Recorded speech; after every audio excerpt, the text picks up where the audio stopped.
The one ship which I feel like that I should at least make one video on is the so-and-so main ship of the series, which everybody pretty much raves about when it comes down to Stranger Things. Mileven.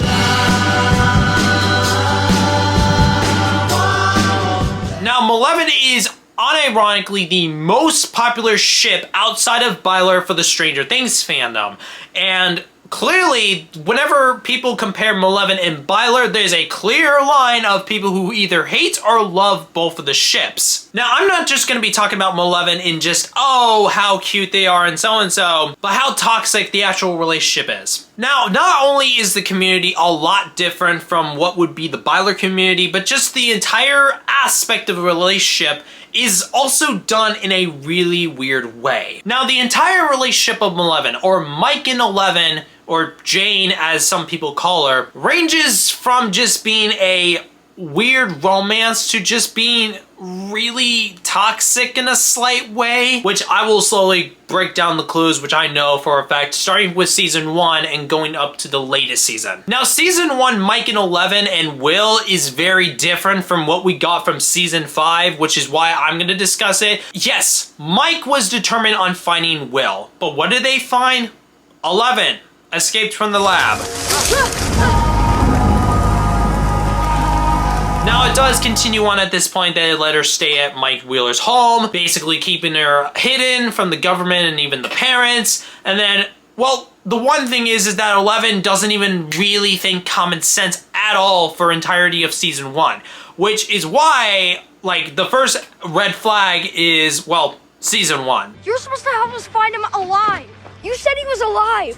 Why did you lie to us? Now, yes, the entire relationship in between Eleven and Mike is completely different against the other seasons because, well, they're mostly trying to figure out exactly Eleven and helping her out, but at one point, Mike decides to kiss her in between episode 7 and episode 8, or I think it is episode 8, trying to kiss a girl who barely even thinks at all, who barely knows anything about their own life. Yeah, that's not a good start. Though kissing someone who barely even knows who friends are or even common sense or any of that, or even knows basic speech. Season 2 is kind of just the same thing, which is just Mike mourning over Eleven out of anything. And then once they finally realize that Eleven is alive, he just gets pissed off at Hopper and just tries to beat the shit out of him. Nothing about this is okay. Nothing about this is okay. You're stupid, disgusting lie, you piece of shit! Now, the entirety of season 1 and season 2, Mike has mostly cared for Will the entire time. Whether if it's trying to search for him out in the woods or just protecting him and realizing what's going on in Will's head with the mind flare in season 2, it crumbles itself into a massive bond that in between the two characters, it's much stronger than what Eleven and Mike do have, or at least at the current moment, or even later on in the series. Yes, they had this snowball scene. The snowball scene, which in itself was screaming a lot of queer signals for Mike Wheeler and Will Byers. I mean, at one point they did kiss, which it's kind of a double-sided relationship, I guess. I mean, Eleven, I think she may have actually felt something in season 2, but then Mike mostly cared for Will the entire time. I mean, he thought that Eleven was dead, essentially. You're stupid, disgusting lie, you piece of shit! Now, season 3 is where everything starts to get interesting, because this is the point to where it's not just a relationship that is separate from the two, or they barely interact at all. It's basically a hellfest for the relationship. I dump your ass. Tales of 85 is probably going to give a lot more lore of exactly what happened with Mileven in between season 2 and season 3, which would be interesting to see what happens. Season 3 in itself is when the whole relationship starts to get serious, quote unquote. What's wrong? I mean, they have a fair bit of makeout sessions in the series of season 3, at least for the first half. But then Hopper intervenes because he doesn't like the idea of the two of them actually doing what they're doing, which I actually can understand the point of view of Hopper here. Nothing. There's nothing wrong. What? But there's something very wrong with this thing between you and Elle. Are you lying, piece of shit? Eleven barely knew anything by season 1. Season 2, Hopper took in Eleven to take care of her, to teach her stuff. Season 3 was when Mike just started going in his life, taking 11 in his own way with the relationship with so-and-so. Hopper did not like. Maybe by the end of it, maybe if you're lucky, I will continue to allow you to date my daughter. Not if you understand. It wasn't for the sake of keeping the two apart. It was the sake of trying to make sure 11 actually had the proper mental health sense before even letting stuff like relationships or boyfriends or so-and-so come into the life. You may think that Mike is saying that that's such bullshit, but you have to also think as well, 11 wouldn't have discovered what it actually means to actually enjoy life. Going around in the mall with Max and finding her own style in the way instead of having somebody like Mike trying to assume, oh, so-and-so thing with the relationship. I dump your ass. They not like us. I said forget it! Mike doesn't think for 1 second that he has done anything wrong in this relationship, which, I mean, of course he did. He never did anything wrong in the relationship. Thought it was already over. It's not over, okay? We're just taking a break. She said she dumped your ass. That doesn't sound like a break. It wasn't. Which, yeah, Hopper in itself took control of the relationship and said, you're not having this relationship with 11 because it's so-and-so not exactly helping her in the head, which I can agree with. Oh, and it even gets better here. You have to think, well, who is exactly the one that Mike decides to run to when it comes down to saying sorry? Will, I'm sorry, man, all right? I was being a total asshole. Please, can you just come outside and we'll talk? Yeah, it's Will. That one scene out in the rain at the garage and he just completely throws Will away from Dungeons and Dragons. Yeah, he doesn't apologize to 11. He apologizes to Will out of all people. Season 3 is a bit of a point where the two relationships start to clash. I mean, you have to think the love that Mike felt so-and-so love is something that isn't exactly love, or at least he did fall in love at least in some sense in season 1 and season 2, but then season 3, because they were making out most of the time, not doing really anything that really was outside of that, then it's not really love, is it? Just come up with a new plan because I love her and I can't lose her again. There is a quote from the Chainsmokers from a 2017 song called Young, and it is, "We were so young when we thought that we knew how to love, fought about anything, everything led to dysfunction," and then it continues on like we were caught in the high, it was better than drugs. Too high to see that it would all lead to destruction. I'm calling you up, you tell me it's over, you say what you want, but it's hard when you're young. Now, the two characters of Mike and 11 do reunite in the last 2 episodes of season 3. They realize that it was Hopper who kind of did screw things up in the relationship. Screw things up, I will say here. But then the very last episode does indicate a bit of a point to where Mike doesn't exactly realize what really love is. It does start at the point to where the buyer's about to move out and Will's putting his stuff into the donation bin. What if you want to join another party? Not possible.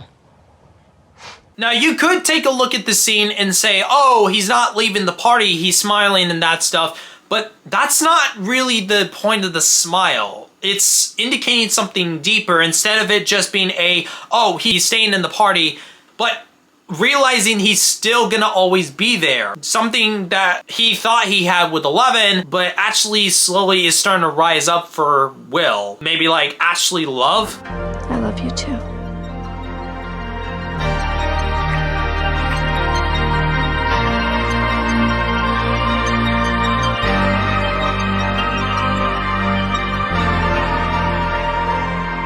They kiss, but Mike has his eyes open and he's just confused about how, like, what just happened? Are you lying piece of shit? Take a look at the 2 scenes in question. Which one actually feels like it's actually a romantic relationship or actually means a deeper meaning than just, oh, what the fuck just happened? Now, season 4 does continue on this entire aspect of the relationship of Mike is figuring himself out and trying to convince himself he's in love with 11, but kind of probably is in love with Will. Hey, how you doing?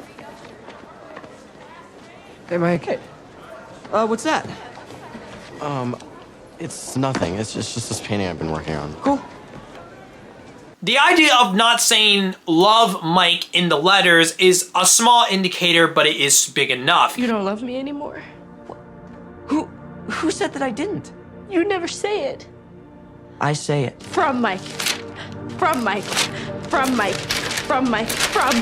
Okay. 11 does say she's in love. And yeah, you could say Mike is too, but like it does continue on at like Rinkomania when he doesn't go after 11 so much in the same sense that he has the same one-on-one with Will when it comes down to them being best friends, or they used to be best friends. And us? We're friends. We're friends. Well, we used to be best friends. Well, then maybe you should have reached out more. I don't know. But why is this on me? Why am I the bad guy?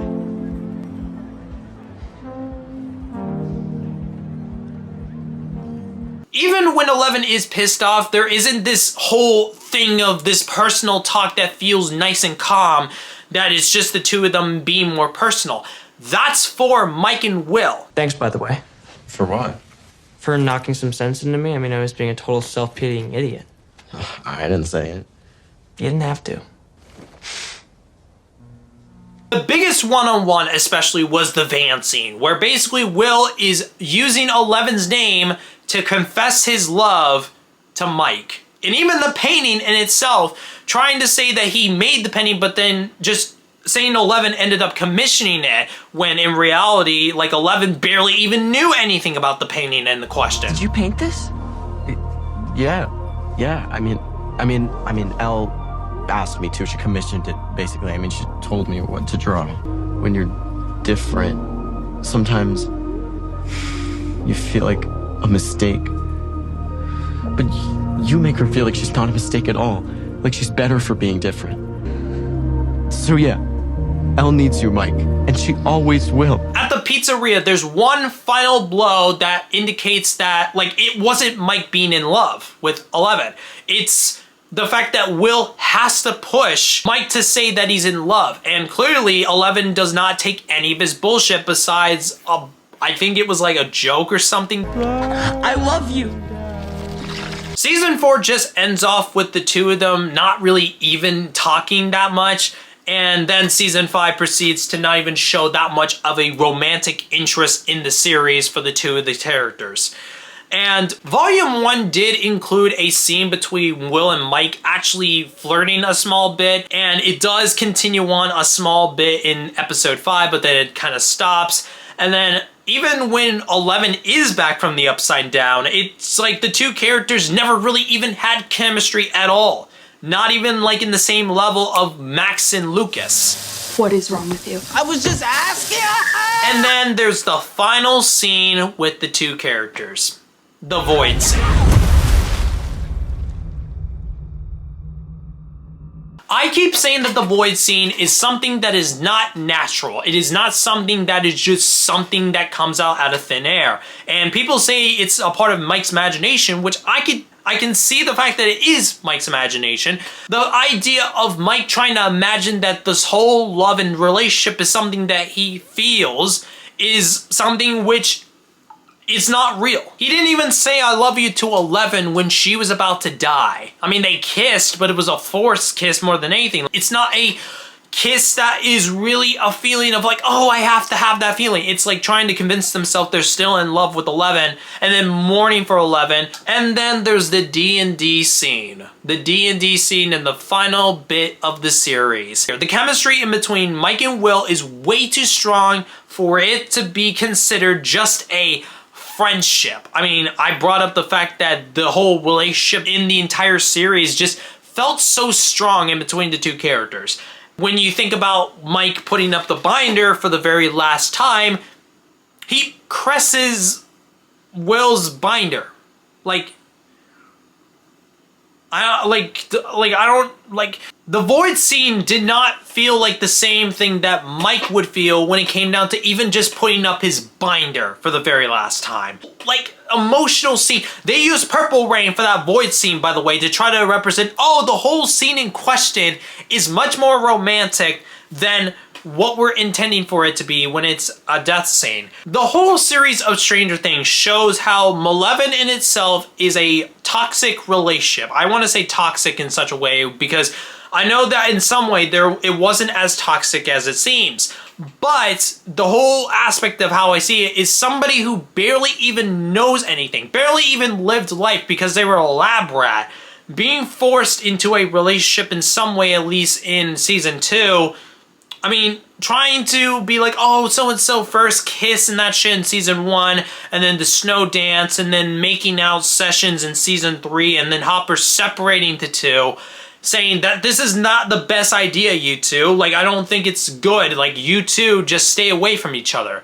Which I can agree with Hopper. The relationship in question shouldn't have been something that 11 should have experienced, because she doesn't even know that much about life in the first place. And having to separate the two characters and having 11 go with Max, it's actually great, because that means she actually gets to experience life and experience more than just making out with the same dude 24/7. And then Mike slowly realizing that he actually might be gay and falling in love with Will, and then the whole thing being a one-sided relationship with 11 being in love with Mike, and then Mike being possibly in love with Will. And then it's slowly building up into this thing where the relationship just slowly crumples apart, and then the one last thing that they do is they don't even interact in season 5, and then they proceed to just have this one last forced kiss, and then trying to say, oh yeah, this whole relationship is so deep, it's like, it's so, like, important.